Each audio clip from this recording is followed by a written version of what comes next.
Meanwhile, SANParks will be beefing up its staff complement over the coming months and years to ensure Table Mountain National Park remains one of the crown jewels in its fold.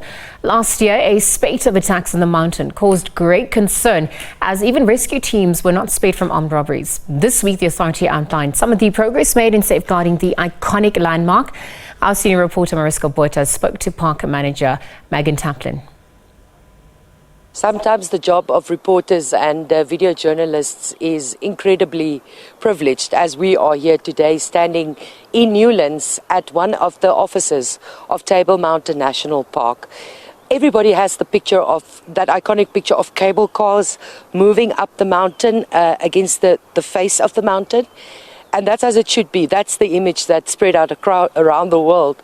But Table Mountain is vast. It is massive, spanning from the one end in Signal Hill in the CBD of Cape Town to Simonstown at the other end. It's longer than 50 kilometers, and it spans over 25,000 hectares. It is also an open access park, which means there are literally thousands of entry points into the park across the city, spread out along that 50-kilometer stretch, which makes safeguarding this icon quite difficult and quite challenging. Now, in December, we saw a spate of attacks on people on the mountain, and even a rescue team was involved in an armed robbery on the mountain. So this week, Table Mountain gave us an update on what they're busy doing to curb the challenge of any kind of danger in the park. And to speak to us is Megan Taplin. She's the park manager of Table Mountain National Park. Megan, thank you so much for your time. I know you're very, very busy.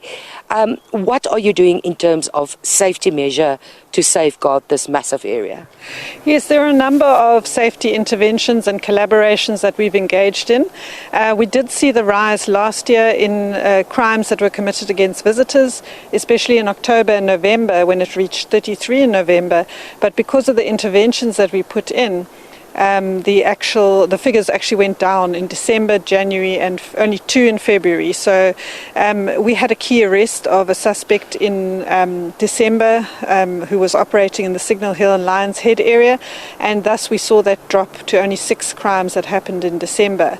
So the safety interventions that we've put in place are obviously our rangers who are doing their regular patrols around the mountain and all the areas of the park.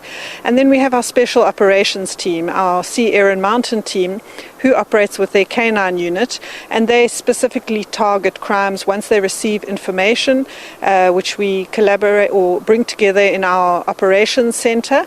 And we get feeds from cameras, from networks across the peninsula, feeding information in, and use that to plan our operations. And our SEAM team targets both environmental crime, such as abalone poaching and bark stripping, as well as the crimes against visitors. So apart from that, we also engage in collaborations with other authorities, working closely with the South African Police Service as well as City of Cape Town Law Enforcement and Metro Police.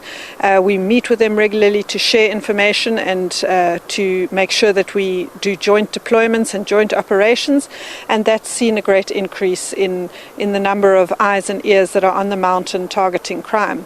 We also have our tourism monitors who are funded by the Department of Tourism, and they are there to provide safety information to visitors as well as tourism information about the iconic spots.